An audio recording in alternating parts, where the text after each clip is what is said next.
Hi, Sam. This is Dr. Hi. Sam Bish. He's a senior licensing and business development associate for life sciences at the Technological Advancement Office at the University of Missouri in Columbia, Missouri. So he actually is an NCI alumni, and he'll be talking to us about his career in tech transfer. So, first question is, what drew you to technical transfer? Drew me to tech transfer?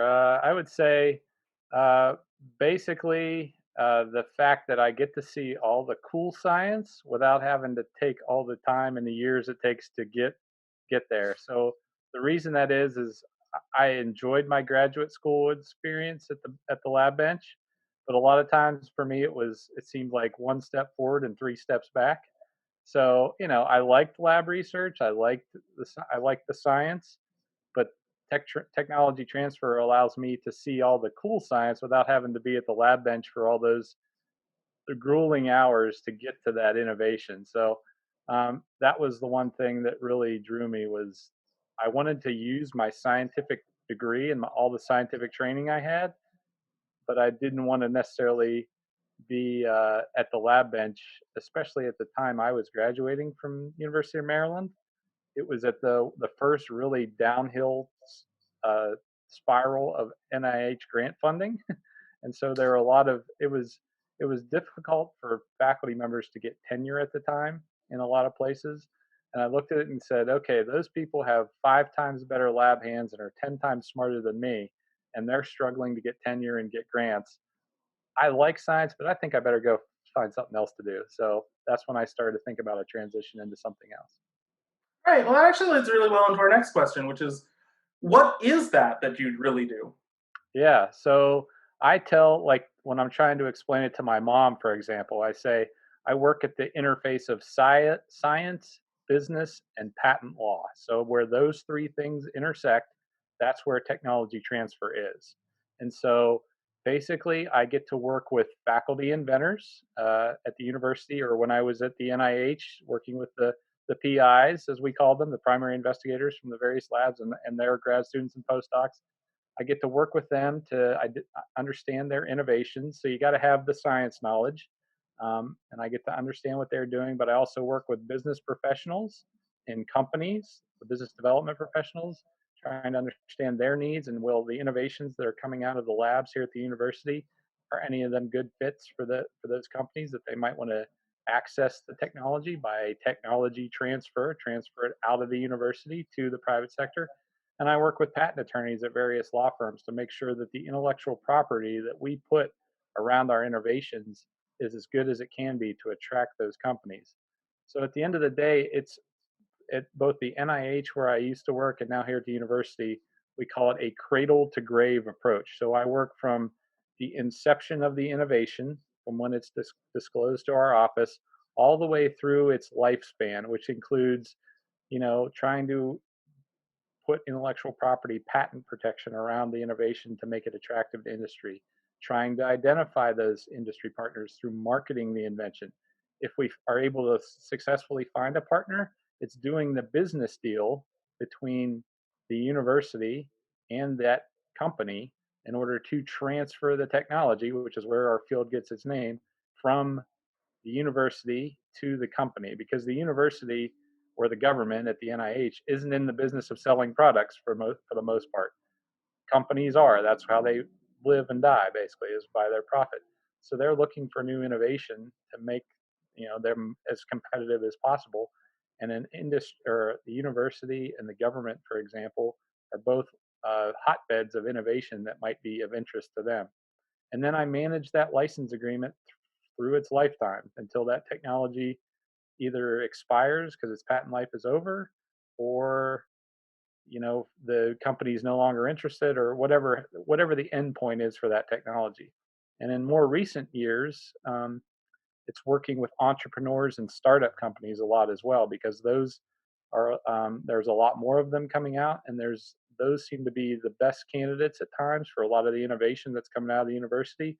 So it's working not only with companies to license stuff, but sometimes entrepreneurs and young startup companies, and then helping support them so that they can be successful. Because the only way the university is successful in these endeavors is if the people they're licensing technology to, that business deal, are being successful, whether that be the company or a startup company or whatever you have be. So there's a lot of paperwork involved, a lot of like business deals, a lot of reading patents, a lot of reading, claims and patents, a lot of putting together advertising materials and things like that. But there's also a lot of human interaction with those various people that I talked about at the beginning of this question. Yeah. Ah, speaking of being competitive, how did you make yourself into a competitive candidate for this position? In my mind, it was my network, and in being willing to informationally interview people. So about halfway through my PhD program at University of Maryland is about when I finally came to terms with, hey, I don't want to be, and I don't have the skills to be an academic research scientist going through the tenure and tenure track, process. I always tell the faculty and vendors I work with, I say, much respect to you because you did something that I know I wouldn't have done or couldn't have done. You were able to, get tenure, or you're on that tenure track. You're working for grants. More power to you. I respect what you do. I admire what you do, but it just wasn't me. So about halfway through my PhD, I realized, okay, I don't want to become my professor that I work for. I got to do something else, and I started reaching out, sorry, to people that I knew. For example, a lady that I went to church with, she worked at a lab at NCI Frederick, where you are, John. Yeah. And I said, hey, I'm looking for new career opportunities. How can I do that? She said, well, I'm going to start sending you the postdoc and postbac and fellows listserv. I don't know if they still have that at NIH. They And it do. has all those jobs, from health policy analyst to, all kinds of, just all kinds of various things you can do with a PhD, basically, that I never knew about. And I started just looking through those listservs, you know, once a week, for example. And one day I saw a listing that said, hey, do you like your science degree but don't necessarily want to be in the lab? Do you want to see the cool science without having to put in all the lab work? And there were like 5 questions, and I answered in my mind all of those, yes, yes, yes, yes. And that was the blurb for tech transfer, basically. So I went to my friend and I said, do you know anyone in this tech transfer field at NIH or NCI? And she said, yeah, there's somebody that used to be in our lab who's now at the NCI's Tech Transfer Center. Why don't I introduce you? So my friend Dina introduced me to Melissa, and you can kind of say the rest is history there, because Melissa was a really key contact for me to be able to land a fellowship at NCI's Tech Transfer Center to basically launch me from, or transition me from, my PhD work into a tech transfer career. But along the way, I sort of skipped some steps there. I didn't immediately, from the day I decided in my PhD program, hey, I'm not going to go be an academic scientist. It wasn't like the next day I said, oh, I'm going to be a tech transfer specialist. It wasn't like a flip of a switch. I looked through various career options. And there were, for example, the representative from Sigma Aldrich came into our lab one day and was, just, dropping off the catalog and, trying to get us to buy reagents from Sigma Aldrich. And he handed me his card, and it said, whatever his name was, PhD at the end. And I looked at him and I said, hey, could I just talk to you someday for like a half hour and just find out what you do and how you got there? And he was like, sure, of course. And the only reason I wanted to do that is because he had PhD after his name. He wasn't working at a lab bench. And I just wanted to kind of figure out, well, how did you make that transition, basically? And do you like your job? And what do you do? So I would just, people like that, I probably informationally interviewed, you know, 10 to 15 people in various walks of life that had the title PhD at the end of their name.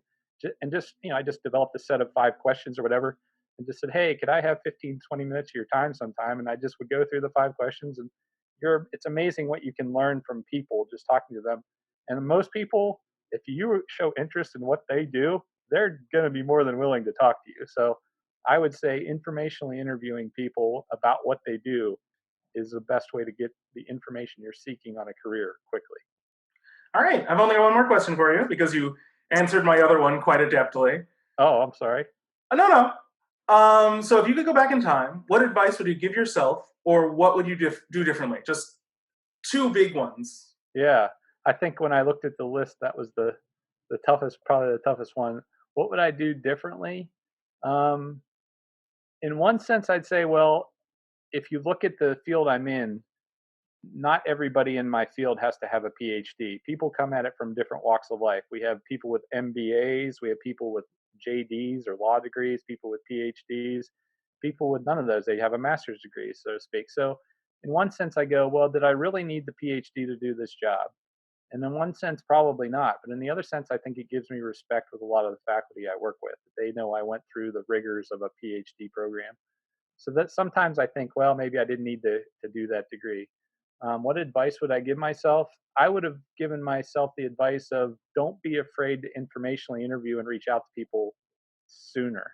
Like I sort of wallowed in my what do I do next for like 6 months when I finally came to terms with I'm not gonna I'm not gonna become an academic research scientist. I mean there's I think for a lot of people you're just in denial of that. If you're even having those thoughts in your head for a time, there's just like, no, I can't do that. I've went through a college program for 4 years, 5 years. Now I'm into a graduate program. I'm going to put 6 years of my life into that. I can't flush 11, 10, 11, 12 years of post high school education down the drain, so to speak. I have to keep pursuing this. There's no other option. And for me, I sat there in my lab at my tissue culture hood, probably thinking about, oh my gosh, what am I doing? I'm 3 years into this PhD program. I'm 7 years post high school, and now I don't know what I want to do with my life. That, how dare I even think that is kind of what I thought.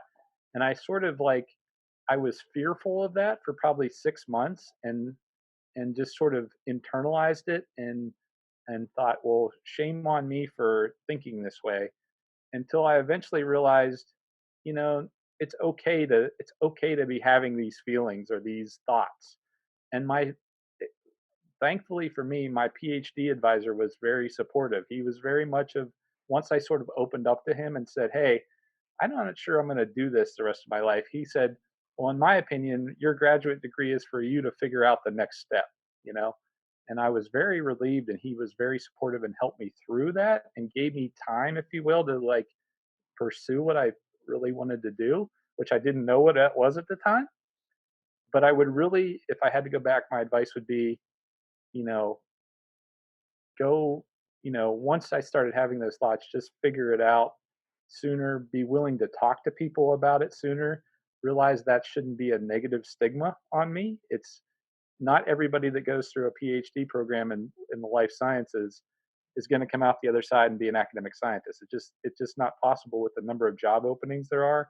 And so in my mind, and I think it's gotten better over the years, is understanding and catering to alternative science careers, if you will, for your PhD students, and making sure that they feel supported, even if they're not going to go the traditional uh, academic route with their degree. Well, thank you very much. That was a wonderful conversation, and thank you very much for spending the time with us, especially considering the current situation. It's hard to carve Yeah. out some time. Oh, I'm always thankful to the NCI and the NIH for helping launch my career. I always tell people that the NIH was a great training ground for me in my early career. So I will always be thankful to the NIH. I'm always willing to help out, the NIH and the NCI. So Thank you very much.